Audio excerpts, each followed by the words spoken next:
The Indian Ocean tsunami killed nearly 250,000 people and left another million homeless, and a whole population overwhelmed by confusion and grief. And I have been asked to tell the story of my experience as a doctor working in Aceh, Indonesia, the site most affected by the disaster. This video focuses on the work I did amongst the survivors, including some poignant stories from the patients I looked after. And again, I need to warn you in advance that some of the images and the stories might be emotionally confronting. Anyway, after taking a flight in through the mountains, I arrived at a town called Mulabo, the place closest to the epicenter. The general level of destruction and flattening of thousands of buildings was hard to absorb, honestly. The first ruined house I saw close up, there's one of the 140,000 homes destroyed in Aceh by the tsunami. It affected me more deeply than I expected. I stopped and looked at it, and when I saw the clothes lying around and a kid's bicycle and a kettle, it was impossible to imagine what was happening when the tsunami hit. Kids playing, a family laughing as they breakfasted. Then, honestly, imagining the catastrophic destructive wave hitting them, you very quickly realize that the 1 million survivors had a lot to deal with. That perpetual visual signal of massive destruction of family homes meant that the sense of tragedy and suffering pervaded most activities. It's hard even now to comprehend the depths of sadness, fear and confusion felt by the survivors. I mean, how would you imagine you would feel? Bodies lying around in piles and thousands floating dead in the sea. Existing medical services had collapsed. 517 health centres were destroyed by the tsunami, and many nurses and doctors, health workers were killed. The hospital capacity was, of course, very limited because of the tsunami flooding damage, so the team set up a triage tent at the main door, and we were flooded with patients, around 350 patients a day. I started work immediately I got there, and my rapidly acquired Indonesian skills were immediately tested. But fortunately, I had some bright young Indonesian doctors on either side if I needed a medical phrase. This consulting space was quite different to the usual ones I deal with in Australia. They don't care about confidentiality particularly. Consulting was a community effort. All patients and the attending family could hear each other explain their symptoms, and sometimes the family members would step in to translate for patients in the next line who only spoke Acehese, and therefore they were translating it into Indonesian. And also the doctors sitting next to each other, we would ask each other openly for each other's advice. It was a very unusual and, I've got to say, a bit endearing, shared community approach to health. My first big confusion occurred around my concerns about respecting Sharia law. Aceh is a Sharia law province, and I was familiar with the medical practice in the Middle East amongst Muslim women of male doctors kind of examining female abdomens from behind a curtain. So I got a little bit worried. Then, now to be honest, when I noticed this lady come in, I said to myself, please, in this crowded tent, may she not get into my line. But she did. And then when she approached me, I said to myself, please may she not have an abdominal problem. But she did. So I asked her, "Di mana sakitnya?" that is, where's the pain? And to my shock, she simply lifted up her dress and pointed to the exact point in her abdomen where the pain was. No one cared, least of all her. And I was relieved and smiled. We were very busy, but to be honest, sometimes I worried that it was all just a drop in the ocean. I knew there were 1 million people suffering, and so when I saw a patient, there were another 999,000, etc., needing care. But to be honest, I was encouraged by remembering an old Chinese phrase that I had heard in medical school, and it helped me ever since, and it helped me at that situation. Better to light a candle than to curse the darkness. Better to light a candle than to curse the darkness. Well, this 10-year-old girl was a candle, brought to see me by her father complaining of a swollen ankle. I thought it would just be a sprain, but it turned out to be a clearly septic infected joint. The whole life flashed before me, from the sepsis destroying the joint and her becoming a cripple, through to being unable to work in the fields and not getting a husband and not having kids and growing up a spinster in the village. And our antibiotics cured her and changed her whole future. Some boys visited us every day. They were sleeping rough near our tent and we fed them leftovers, sisa. Though actually they weren't leftovers because we intentionally cooked for them every morning and brought the extra food with us. Let me introduce you to Mo. Mo was one of the boys playing soccer, and like the other boys, he swam, but it was very hard, and he told me he saw one of his friends get fatally speared by a sharp piece of wood shooting through the water and killing his friend as they swam desperately. He finally found a tree and clung to it, but when the water receded, he went home and found that his house destroyed and his entire family were gone, swept away by the wave. He never saw them again. He was living rough with another boy, also an orphan soccer player. It was gratifying to hear later how kids like this were being taken care of and no longer needed to live rough, eating handouts. These are deeply moving stories that affected me and the rest of the team greatly. I was also asked to see patients in the functional part of the hospital. Patients with pneumonia, for example. Severe pneumonia was common. So I went in with my most trusted instrument, my stethoscope, as a lung specialist. I saw a number of patients with pneumonia. I remember this child in particular with extensive pneumonia filling his entire left lung, and I held grave concerns for his survival. Sometimes the pneumonia the patients had was due to a new syndrome called tsunami lung. And let me remind you why aspirating tsunami water could cause severe pneumonia. The surging water is full of soil and debris and all manner of bugs picked up from the animal and bird droppings in the fields over which the waves rushed. So by the time they get to the lungs, they're full of awful bugs. And indeed, the hospital had run out of antibiotics 48 hours after the tsunami. And so that the antibiotics brought in by the aid teams were really critically useful for this sort of problem. I often had to care for kids, which is not something I do back at home, but their routine medical care was gone because of the number of community health services that had collapsed. So I saw them really for routine day-to-day GP type problems. In the hospital, I once saw a 12-year-old girl with a very unusual asthma and a very unusual history. She was definitely very wheezy when I examined her, but her asthma had only been present since the tsunami. It came on fairly suddenly. She had no aspirational infection. Then her mother told me what had happened. The mother had left her 12-year-old daughter in charge of the 8-year-old sister while she went to the local market. And when the tsunami hit, the 12-year-old held the hand of the 8-year-old. But as the water picked up speed, she lost her grip on her sister and screamed as her sister was sucked away by the water. They never found the little sister's body. And this 12-year-old girl had repeated asthma attacks since then, especially when it rained, kapan hujan. We also provided mobile medical services to the more remote areas, seeing another 100 or 200 patients a day because, again, the destruction of the local kusmasses, which is the health centres. Personally, I found consulting in remote clinics to be tough. I had to often sit on the ground all day and do clinics. It's really painful because of some back injuries I have, and also exhausting, spending the entire day seeing over 100 patients speaking only a foreign language. I did have one surprising and encouraging moment doing this, not with a patient but with a team member, a young female Indonesian doctor sitting next to me when we had a break in the afternoon. She said to me, "Are you really a professor?" I said, "Yes." She said, "I'm surprised because you're sitting on the ground. That's very unusual for professors."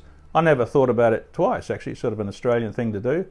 But here's the thing, I realised that these young health workers were watching and learning how they could practice medicine into the future, watching mentors.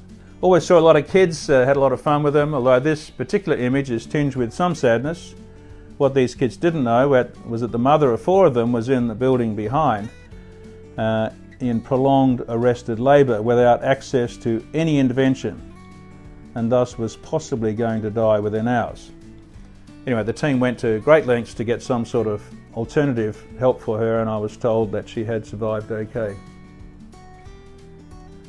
One of the advantages of learning the local languages is talking with the locals, sitting in the debris of their house listening to their stories. I also trained local Indonesian doctors in medical intervention procedures using donated equipment. Now, we also had close engagements with the World Health Organization, plus UNICEF, Médecins Sans Frontières, UN and other agencies. They did a great job in very difficult circumstances. When you think about it, 1 million displaced survivors, all at risk of disease and starvation.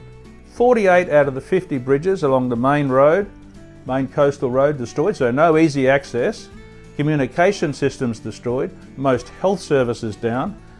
And then, to be honest, lots of foreign volunteer organisations needing to be coordinated through meetings. And many of these aid workers themselves had traumatic experiences of rescues, body bags, and some form of PTSD was not uncommon amongst them. Added to those challenges, as if it wasn't enough, there was a separatist war going on in the province and the ongoing threats from the Bali bombing group.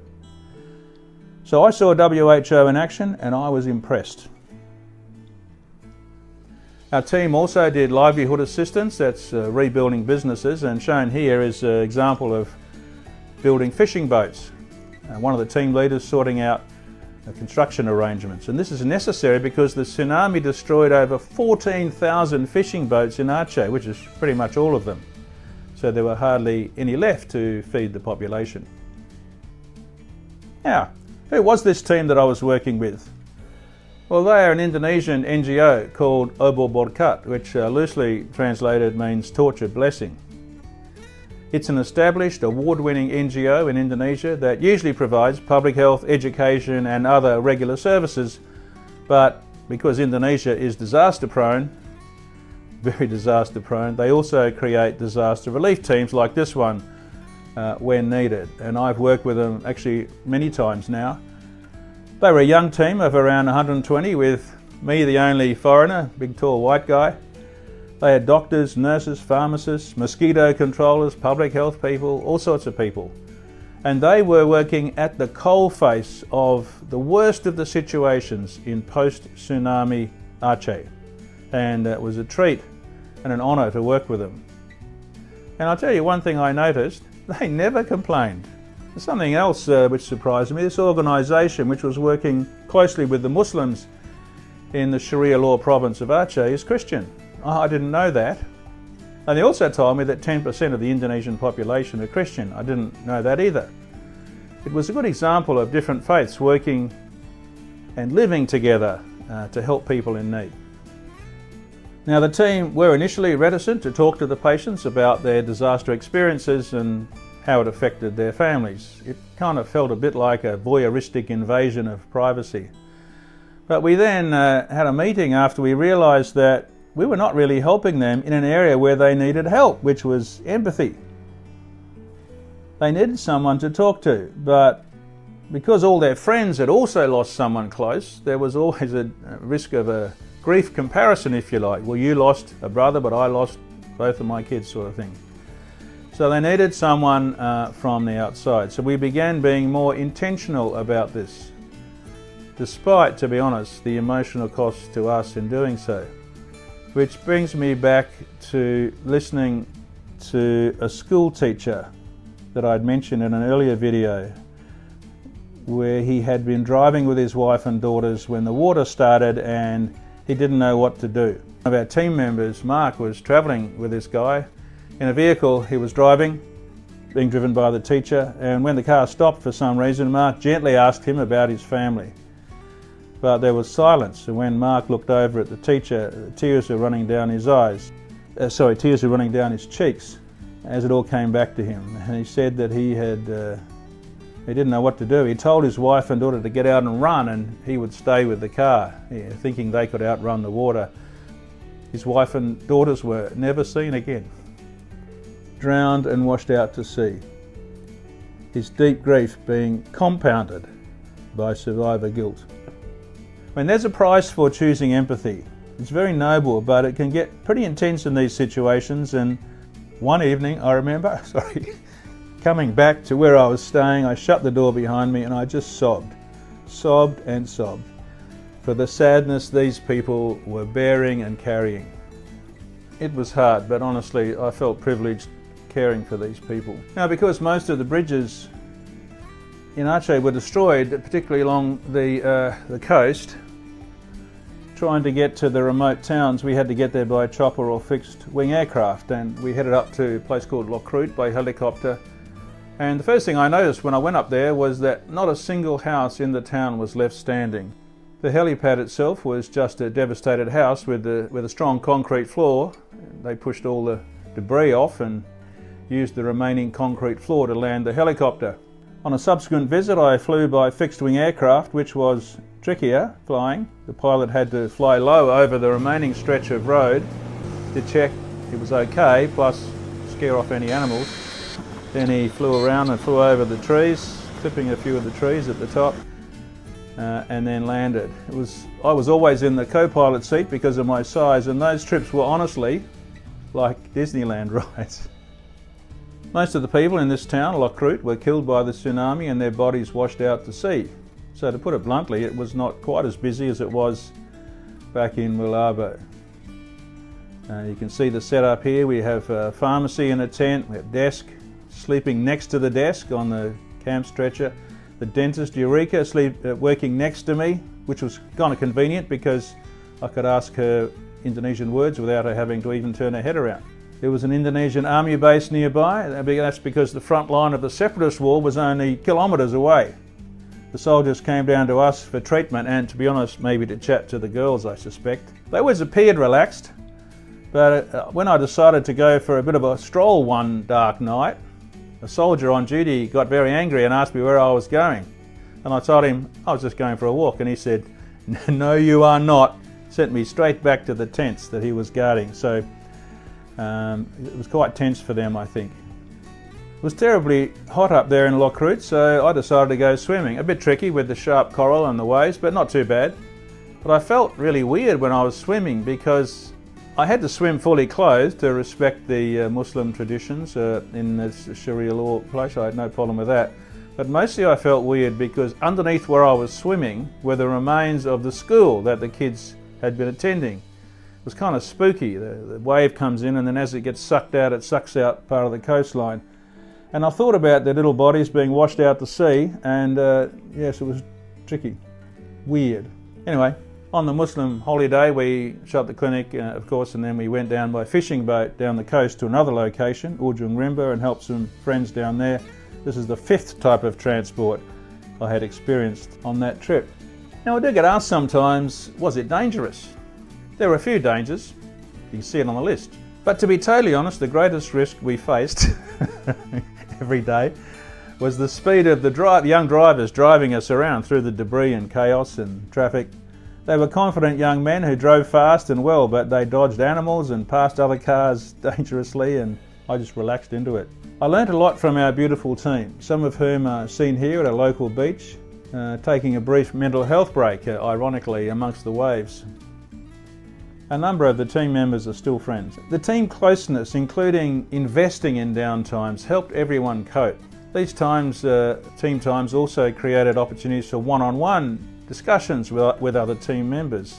For example, this is Dr. Carla, whom I mentioned in the first video. She was one of the first doctors to get into Aceh to help, and she heroically and tirelessly looked after patients day and night in a local shed, I think it was, that was still standing. So I walked along the beach with her, represented in this image, and talked to her about what it was like to go to bed each night, knowing that there were thousands and thousands of people who still needed her help. And she started to weep. And she said it was the first time she had cried since the tsunami. I realised I needed to save up some energy and empathy for team members as well as for the patients, and others did too. Anyway, I hope you found this short description of some of the medical aid we provided to be informative despite the hardships experienced on my 5 visits to Aceh. And I'm so grateful for those experiences. They really softened my heart. And as I've said earlier, and will repeat now, the purpose of these videos is to inform and encourage others to volunteer in such situations, in any disaster situation, and maybe even in just normal volunteering. It's obviously especially applicable to health professionals who can help, but also, as I've mentioned before, all parents and grandparents to inspire their kids and grandkids, anyone whose life has become a bit bland and boring, and tourists who can add a week of community service to their overseas holidays. And in my third and final video, I'll discuss how to go about this type of volunteering, what's important about it, why is it so good, how can you do that from disasters to the community-based activities, and there's a link provided on how you can go about that in, I think, 25 or 30 different countries, the organisations and the websites and how you can go about that.